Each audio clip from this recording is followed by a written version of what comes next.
Hi, namaste. So, well, first I would like to say happy Makara Sankranti, and I'm trying to get a quick read in before I head off the temple. So I'm going to read Book 2, Chapter 1, on the birth of Matsya Ganda. Om Bhagavatam Om Ekadantai Om Vakratundai Om Gamganatya Om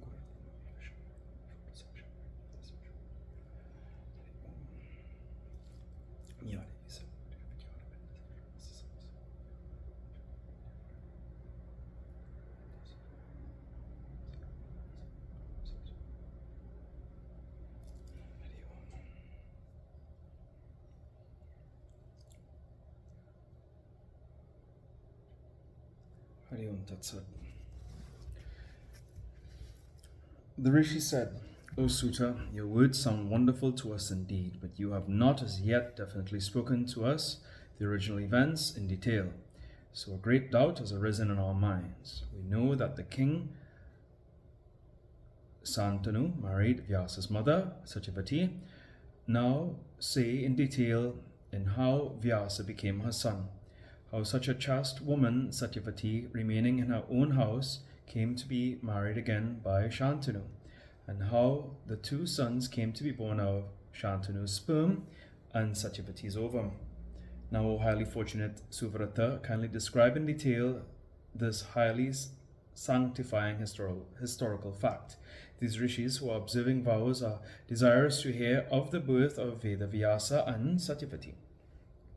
Sutta said, I bow down with devotion to the highest primordial force, the bestower of the fourfold aims of existence of human life, who grants to all their desires when so prayed by the help of the Bhagavata Bija mantra with their heart and soul.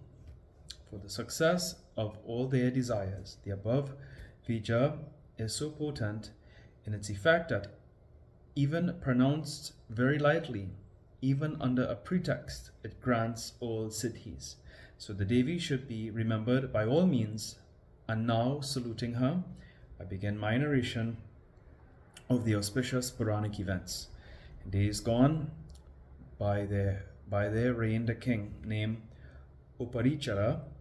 He ruled over the Chedi country and respected the Brahmins. He was truthful and very religious. Indra, the lord of the Devas, became very pleased by his asceticism and presented him an auspicious celestial car going in the air, made of pearls and crystals, helping him in doing what he liked best. Mounting on that divine chariot, that religious king used to go everywhere. He never remained on earth. He used to remain always in the atmosphere, and therefore B had his name as Uparichara Vasu, moving in the upper regions, and had a very beautiful wife named Girika, and 5 powerful sons of indomitable vigor were born to him. The king gave separate kingdoms to each of his sons and made them kings. Once, on an occasion, Girika, the wife of Uparichara Vasu, after her bath, after the menstruation and becoming pure, came to the king and informed him of her desire to get a son. But that very day his Pitris, ancestors, requested him also to kill deer, etc., for their Shraddha, solemn obsequies performed in honor of the means of deceased ancestors. Hearing the Pitris, the king of Chedi became somewhat anxious for his menstruous wife, but thinking his Pitris' words more powerful and more worthy to be obeyed, went out on an hunting expedition to kill deer and other animals, with the thought of his wife Girika in his breast. Then, while he was in the forest, he remembered his Girika, who was equal in her beauty and loveliness to Kamala, and the emission of semen virile took place. He kept the semen on the leaf of a banyan tree and thought, how the above semen not be futile? My semen cannot remain unfruitful. My wife has just now passed her menstruous condition. I will send this semen to my dear wife. Thus thinking the time ripe, he closed the semen under the leaves of a banyan tree and charging it with the mantra power, some power, addressed a falcon close by thus: O highly fortunate one, take this my semen virile and go to my palace. O beautiful one, do this my work, take this semen virile and go quick to my palace and hand it over to my wife Girika for today is her menstruation period. Sutta said, O rishis, thus saying, the king gave that leaf with the virile therein to the falcon, who is capable of going quick in the air, took it and immediately rose high up in the air. Another falcon, seeing this one flying in the air with leaf in his beak, considered it to be some piece of flesh and fell upon him. Immediately a gallant fighting ensued between the two birds with their beaks. While the fighting was going on, that leaf with semen virile fell down from their beaks on the waters of the Jamuna river. Then the two falcons flew away as they liked. O rishis, while the two falcons were fighting with each other, one Apsara, celestial nymph named Adrika, came to a Brahmin who was performing his Sandhya Bandhanam on the banks of the Jamuna. That beautiful woman began to bathe in the waters and took a plunge for playing sports and caught hold of the feet of the Brahmana. The Dvija engaged in pranayama, deep breathing exercises, saw that the woman had amorous intentions and cursed her, saying, As you have interrupted me in my meditation, so be a fish.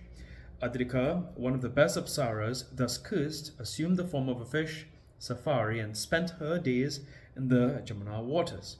The semen virile of Uparichara, Vasu, fell from the beak of the falcon. That fish, Adrika, came quickly and ate that and became pregnant. When 10 months passed, a fisherman came there and caught in a net that fish, Adrika. When the fish's belly was torn asunder, two human beings instantly came out of the womb. One was a lovely boy, and the other a beautiful girl. The fisherman was greatly astonished to see this. He went and informed the king of that place, who was Uparichara Vasu, that the boy and the girl were born of the womb of a fish. The king also was greatly surprised and accepted the boy, who seemed auspicious. This Vasu's son was highly energetic and powerful, truthful and religious like his father, and became famous by the name of the king Matsyaraj. Uparichara Vasu gave away the girl to the fisherman. This girl was named Kali, and she became famous by the name Matsyodhari. The name of the fish came out of her body. The smell of the fish came out of her body, and she was named also Matsya Ganda. Thus the auspicious Vasu's daughter remained and grew in that fisherman's house. The rishi said, the beautiful Apsara, cursed by the Muni, turned into fish. She was afterwards cut asunder and eaten up by the fisherman. Very well, what happened afterwards to that Apsara? How was she freed of that curse, and how did she go back to the heavens?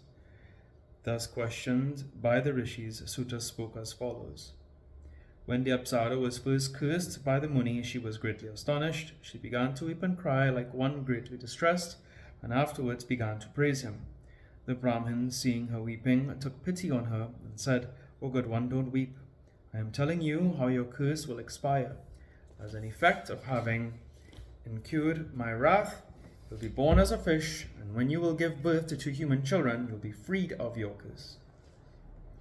The Brahmin, having spoken thus, Adrika got a fish body in the waters of the Jamuna. Afterwards she gave birth to 2 human children and became freed of the curse, when she, quitting the fish form, assumed the divine form and went up to the heavens. O rishis, the beautiful girl Matsya Ganda thus took her birth and was nourished in the fisherman's house and grew up there. When the extraordinarily lovely girl of Vasu, Matsya Ganda, attained her youth, she continued to do all the household duties of the fisherman and remained there. Thus ends the first chapter of the second skanda on the birth of Matsya Ganda in the Mahapurana Srimad Devi Bhagavatam of 18,000 verses by Maharishi Vedvyas. Om Jayanti Mangala Kali Bhadra Kali Kapali Durga Kashmir Om